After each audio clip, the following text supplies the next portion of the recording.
السلام عليكم ورحمة الله. إن الحمد لله نحمده ونستعينه ونستغفره ونعوذ بالله من شرور أنفسنا من سيئات أعمالنا. من يهدي الله فلا مضل له فلا هادي له وأشهد أن لا إله إلا الله وحده لا شريك له وأشهد أن محمدا عبده ورسوله. يا أيها الذين آمنوا اتقوا الله حق تقاته ولا تموتن إلا وأنتم مسلمون. يا أيها الناس اتقوا ربكم الذي خلقكم من نفس واحدة وخلق منها زوجها وبث منهما رجالا كثيرا ونساء واتقوا الله الذي تسالون به والأرحام إن الله كان عليكم رقيبا. يا أيها الذين آمنوا اتقوا الله وقولوا قولا سديدا يصلح لكم أعمالكم ويغفر لكم ذنوبكم ومن يطع الله ورسوله فقد فاز فوزا عظيما. أما بعد فإن أصدق الحديث كلام الله وخير الهدي هدي محمد صلى الله عليه وسلم وشر الأمور محدثاتها وكل محدثة بدعة وكل بدعة ضلالة وكل ضلالة في النار. أعوذ بالله من الشيطان الرجيم. بسم الله الرحمن الرحيم. قل يا عبادي الذين أسرفوا على أنفسهم لا تقنطوا من رحمة الله إن الله يغفر الذنوب جميعا إنه هو الغفور الرحيم. وقال سبحانه ويعبدون من دون الله ما لا يضرهم ولا ينفعهم ويقولون هؤلاء شفعاؤنا عند الله قل أتنبئون الله بما لا يعلم في السماوات ولا في الأرض سبحانه وتعالى عما يشركون. সমস্ত প্রশংসা যাবতীয় গুণগান একমাত্র কেবলমাত্র শুধুমাত্র আল্লাহ রব্বুল আলামিনের জন্য, যিনি আমাদেরকে মুসলিম করে সৃষ্টি করেছেন, যিনি আমাদেরকে হিদায়াতের পথে আহ্বান করেছেন, যিনি আমাদের জন্য উত্তম হালাল রিজকের ব্যবস্থা করেছেন, যিনি আমাদেরকে মৃত্যুদান করবেন, যিনি আমাদেরকে পুনরায় হিসাবের কাঠগড়ায় দাঁড় করাবেন এবং বিশুদ্ধ ঈমান বিশুদ্ধ আমলের ভিত্তিতে যিনি আমাদেরকে জাযা দান করবেন, সেই আল্লাহরই প্রশংসা যে আল্লাহ রব্বুল আলামিন প্রতি রমাদানের ন্যায় আজকেও আমাদেরকে দ্বীনি তালিমি মজলিসে সমবেত হওয়ার তৌফিক দান করেছেন। আলহামদুলিল্লাহ।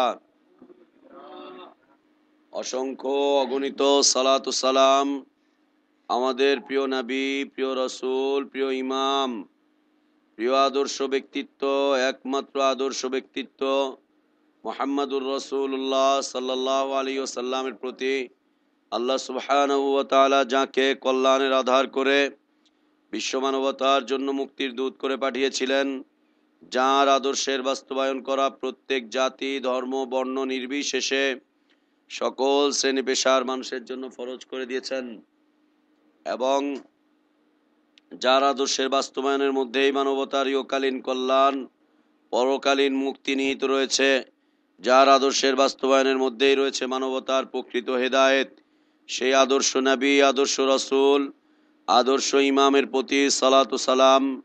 আল্লাহুম্মা সাল্লি আলা মুহাম্মদ ওয়া আলা আলি মুহাম্মদ কামা সাল্লাইতা আলা ইব্রাহিম ওয়া আলা আলি ইব্রাহিম ইন্নাকা হামিদুম মাজিদ।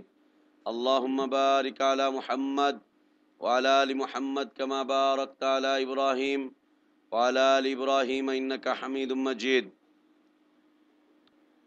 আমরা শিরকের উদাহরণ সংক্রান্ত আলোচনা পেশ করে যাচ্ছিলাম। শিরকের উদাহরণ পেশ করছিলাম। আমরা একটা ছোট্ট কথা বলেছিলাম যে শিরকের শব্দের সাথে পৃথিবীতে কোনো মুসলিমের সাথে কোনো মুসলিমের কোনো ইখতিলাফ মতপার্থক্য নেই। শব্দের শিরকের সাথে, শব্দগত শিরকের সাথে কারো সাথে কোনো ইখতিলাফ নেই, কিন্তু ইখতিলাফ সৃষ্টি হয়েছে বা ইখতিলাফ রয়েছে কিসের ক্ষেত্রে? অর্থগত শিরকের ক্ষেত্রে। এবং আমরা বলেছিলাম আল্লাহর দ্বীনের দাওয়াত, আল্লাহর তাওহীদের দাওয়াত, ঈমানের দাওয়াত, এটা কোনো শব্দের দাওয়াত নয়, বরং এটা হচ্ছে অর্থের দাওয়াত, অর্থের দাওয়াত। তো আমরা শিরকের উদাহরণ পেশ করে আসছিলাম।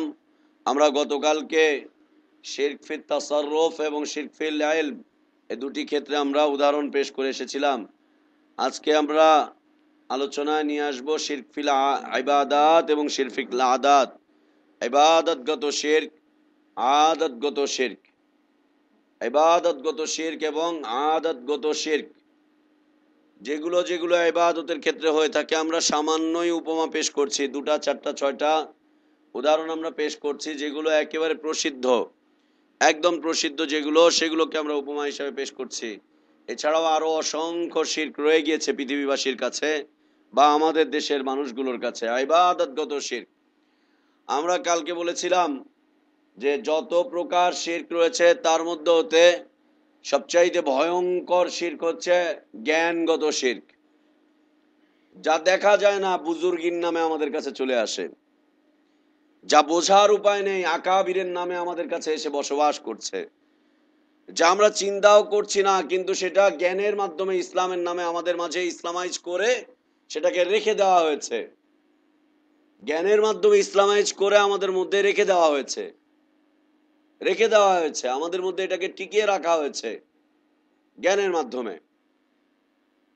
এটা হচ্ছে খুব ভয়ঙ্কর একটা বিষয়। উপরে লেবাস রয়েছে ইসলামের, উপরে লেবাস রয়েছে দ্বীনের, উপরে লেবাস রয়েছে একটা কিছুর, কিন্তু ভিতরগত ভাবে ওরা শিরকের আখড়া জমিয়ে শিরকের ব্যবসা করে ওরা ওদের ব্যবসাকে চালিয়ে যাচ্ছে নিয়মিত, শিরকের ব্যবসা জ্ঞানের মাধ্যমে। খুব ভয়ঙ্কর বিষয়। আমরা কালকে বলেছিলাম যে ইবাদতগত শিরক, এটা দেখে মানুষ নিজেকে ওখান থেকে নিজেকে দূরে সরিয়ে রাখতে পারে। ও দেখে যে এটা হচ্ছে মাজার পূজারি, ও দেখে ওটা হচ্ছে কবর পূজারি, ও দেখে যে এটা পাথর পূজা করে বেড়াচ্ছে, ও দেখে এটা ও তো এই করে বেড়াচ্ছে, ও দেখে যে হায়দার এমন করে বেড়াচ্ছে, এই হচ্ছে সেই হচ্ছে, ও দেখছে যে আটরশির দরবারে হাজার হাজার শিরকের কাহিনী করছে, এই হচ্ছে দেখে ও নিজেদেরকে সরিয়ে রাখতে পারছে। কিন্তু ভয়ঙ্কর শিরক যেটা জ্ঞানের নামে আমাদের মাঝে প্রবেশ করেছে, সেখান থেকে মানুষকে বের হয়ে আসা খুব কঠিন হয়ে দাঁড়িয়েছে, খুবই কঠিন, ভয়ঙ্কর একটি বিষয়। এই জ্ঞানের শিরক মানুষকে তাসাররুফগত অথবা রুবুবিয়্যাতগত বা কর্তৃত্বের ক্ষেত্রে শিরকের দিকে নিয়ে চলে যাচ্ছে, কর্তৃত্বের দিকে নিয়ে চলে যাচ্ছে, তাসাররুফগত রুবুবিয়্যাতের দিকে মানুষকে হাঁকিয়ে নিয়ে চলে যাচ্ছে।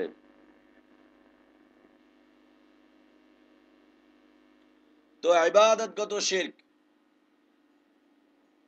আল্লাহর জিকির করা, আল্লাহর স্মরণ করা, আল্লাহর কাছে দোয়া করা, আল্লাহর নাম নিয়ে কিছু চাওয়া, এটা হচ্ছে ইবাদত। সাথে সাথে আল্লাহর নামের সাথে অন্য কারোর সাথে মিশ্রণ ঘটিয়ে দেওয়া, এটা হচ্ছে কি? শিরক, ইবাদতের ক্ষেত্রে শিরক। একজন মানুষের 2টা বাবা হতে পারে না, না না, এটা একটা অসম্ভব বিষয়, ওর 2টা বাবা হতে পারে না। কেউ যদি নিজের বাবার সামনে আরেকটা লোককে বাবা হিসাবে আখ্যায়িত করে, এই বাবার মরে যাওয়ার অবস্থা, অরিজিনাল বাবার মরে যাওয়ার অবস্থা। আর রাসূল সাল্লাল্লাহু আলাইহি ওয়াসাল্লাম বলছেন এটা একটা কুফরি বিষয়। নিজের পিতাকে অস্বীকার করে আরেকজনের পিতার সাথে নিজের সম্পর্ক জুড়ে দেওয়া, এটা হচ্ছে কুফরি বিষয়। এক্ষেত্রে আমাদের দেশে যে পালক পুত্রের বিষয়গুলো রয়েছে একবারে কুফরির উপরে নির্ভরশীল।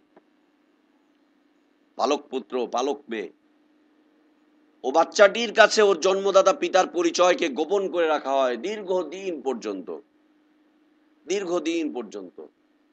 যিনি নিয়েছেন তিনি গোপন করে রাখেন, যিনি দিয়েছেন যার সন্তান সেও গোপন করে রাখে। পালক পুত্রের বিষয়টা আপনি বলবেন রাসূল সাল্লাল্লাহু আলাইহি ওয়াসাল্লামের তো পালক পুত্র ছিল, রাসূল সাল্লাল্লাহু আলাইহি ওয়াসাল্লামের পালক পুত্র যায়েদ রাদিয়াল্লাহু আনহু, উনি জানতেন যে এটা ওনার পিতা নন, এটা তার পিতা নন, এটা জানতেন, এটা জানতেন যে এটা তার পিতা নন। এবং তার পিতার সন্ধান তিনি এক পর্যায়ে পেলেন। সন্ধান পাওয়ার পরে পিতাকে পিতা হিসাবে জেনেছেন, কিন্তু রাসূলুল্লাহ সাল্লাল্লাহু আলাইহি ওয়াসাল্লামকে ছেড়ে তিনি যাননি। ভালোবেসে রাসূলুল্লাহ সাল্লাল্লাহু আলাইহি ওয়াসাল্লামের চরিত্র দেখে, রাসূলুল্লাহ সাল্লাল্লাহু আলাইহি ওয়াসাল্লামের এই সেই অবস্থান দেখে তিনি যাননি, কিন্তু পিতা হিসাবে তিনি পিতাকেই জানতেন। পিতা হিসাবে পিতাকেই জানতেন। একটা কুফরির বিষয়। আমাদের দেশে যে প্রচলিত বিষয়টা রয়েছে, পালক পুত্র, এই পুত্র অনেক বড় হয়ে যাচ্ছে, বড় অফিসার হচ্ছে, এই হচ্ছে, ব্যবসায়ী হচ্ছে, হ্যান হচ্ছে, ত্যান হচ্ছে। একটা দম্পতি যার সন্তান হচ্ছে না, সে দত্তক নিয়ে আসতেছে, আজীবন জানছে এটাই তার মা, আজীবন জানছে এটাই তার বাবা। এও প্রকাশ করছে না, ও প্রকাশ করছে না, ও এর মধ্যেই ডুবে রয়েছে। এটা পিতামাতার দিক থেকে কুফরির দিকে চলে আসছে। আবার কোন সন্তান এমনও হচ্ছে নিজের পিতামাতাকে স্বার্থের কারণে অস্বীকার করছে, আরেকজনের পিতামাতার নামটাকে নিজের জন্য ব্যবহার করছে। বিশেষ করে বিদেশে অনেক সময় দেখা যাচ্ছে ইমিগ্রেশনের ক্ষেত্রে এইটা ওইটা সেটা প্রয়োজন হচ্ছে, তারাও ব্যবহার করছে। হারাম, কুফরি, একদম কুফরি। নিজের পিতার সনদ অন্যের সাথে যুক্ত করে দেওয়া কুফরির একটা বিষয়। তো আল্লাহ সুবহানাহু ওয়া তাআলা তার ইবাদত করাকে আমাদের জন্য বৈধ করেছেন, শুধু তার ইবাদত চলবে। এমনকি নবীরও ইবাদত চলবে না, গ্রহণযোগ্য নয় আল্লাহর কাছে। কোন মাখলুকের ইবাদত চাই সে অনেক নৈকট্যশীল মাখলুক হোক, যেমন মালাইকারা, যেমন মালাইকাগণ অনেক নৈকট্যশীল, কিন্তু তারপরেও তার ইবাদত করা না, চলবে না। তারপরেও তার ইবাদত করা চলবে। ইবাদত হবে কার? এককভাবে আল্লাহর। কার? এককভাবে আল্লাহর। আল্লাহর বলে এটাকে চলবে না। আপনি বলেন ইবাদত কার? আল্লাহর। সাথে কার? চলতেও পারে। এককভাবে আল্লাহর ইবাদত চলবে। কার? আল্লাহর। জিকির চলবে এককভাবে আল্লাহর, দোয়া চলবে এককভাবে আল্লাহর, যত প্রকারের ইবাদত রয়েছে এটা চলবে এককভাবে আল্লাহর। যারা এই এককের সাথে দ্বিতীয় কিছুকে আনে, সে আল্লাহ তাওহীদ থেকে বের হয়ে চলে যাচ্ছে, সে যেই ক্ষেত্রেই নিয়ে আসুক, যে ক্ষেত্রেই নিয়ে আসুক। এই অবস্থায় আমরা আমাদের দেশে একটা জিকির দেখতে পাই, ইয়া আল্লাহ। কাকে ডাকছে? আল্লাহকে। ইয়া রহমান, কাকে ডাকছে? রহমানকে ডাকছে। ইয়া রাহিম, কাকে ডাকছে? রাহিমকে ডাকছে, আল্লাহকে ডাকছে। এরপরেই বলছে ইয়া রাহমাতাল লিল আলামিন। শুনেন নাই? হুজুররা মিলাদ মাহফিলে বলে, সারা রাত জিকির করছে শবে বরাতে, অথবা কিয়ামুল লাইলাতুল কদরে সারা এইটা সেটা দোয়া টোয়া করে, এরপর দোয়া শেষে বলছে ইয়া আল্লাহ ইয়া রহমানু ইয়া রাহিমু ইয়া রাহমাতাল লিল আলামিন। ডাকলো আল্লাহকে তিনটা সিফাত দিয়ে, তিনটা নাম দিয়ে, শেষ পর্যন্ত মুহাম্মদ সাল্লাল্লাহু আলাইহি ওয়াসাল্লামকে ডেকে ফেললো রাহমাতুল লিল আলামিন বলে, জিকির করে তার নামটাকে ডেকে তার কাছে দোয়া পেশ করে দেওয়া হলো, তার কাছেও চাওয়া হয়ে গেল। লা ইলাহা ইল্লাল্লাহ। ভয়ঙ্কর একটা বিষয়, ভয়ঙ্কর একটা বিষয়। আবার আমাদের দেশে সুফিবাদের জিকির রয়েছে। সুফিবাদের জিকির, জিকিরটা কি? রাসূলের নামে, ইয়া রাসূলুল্লাহ ইয়া হাবিবাল্লাহ, জিকির চলছে মাইক দিয়ে। ওরসে যাচ্ছে এই জিকির, ওরসে যাওয়ার সময় জিকির, পীরের খানকায় যাচ্ছে জিকির, রাসূলকে ডাকছে ইয়া রাসূলুল্লাহ ইয়া হাবিবাল্লাহ। এর সাথে সাথে আবার ডাকছে গাউসে আজম গাউস পাক, গাউসে আজম গাউস পাক, গাউসে আজম গাউস পাক। জিকির করছে, জিকির চলছে। নতুন করে এর সাথে সংযুক্ত হয়েছে হায় বাবা, হায় বাবা, হায় বাবা। বাবার নামে জিকির চলছে, এটা ইদানিং কালে হয়েছে। হায় বাবা, এই আপনার ইয়ের মানিকগঞ্জে পীর সাহেবের মুরিদরা এই জিকির চালু করেছে, হায় বাবা, হায় বাবা। বাবার কি হলো? হায় বাবা। এই জিকির চলছে। আল্লাহর রাসূল সাল্লাল্লাহু আলাইহি ওয়াসাল্লাম সম্পর্কে এভাবে জিকির করা, ইয়া রাসূলুল্লাহ ইয়া হাবিবাল্লাহ, জিকির হবে কার? একমাত্র আল্লাহ সুবহানাহু ওয়া তাআলা। আর আল্লাহ সুবহানাহু ওয়া তাআলা বলছেন ফাযকুরুনি আযকুরুকুম, যদি তুমি আমার জিকির করো আমিও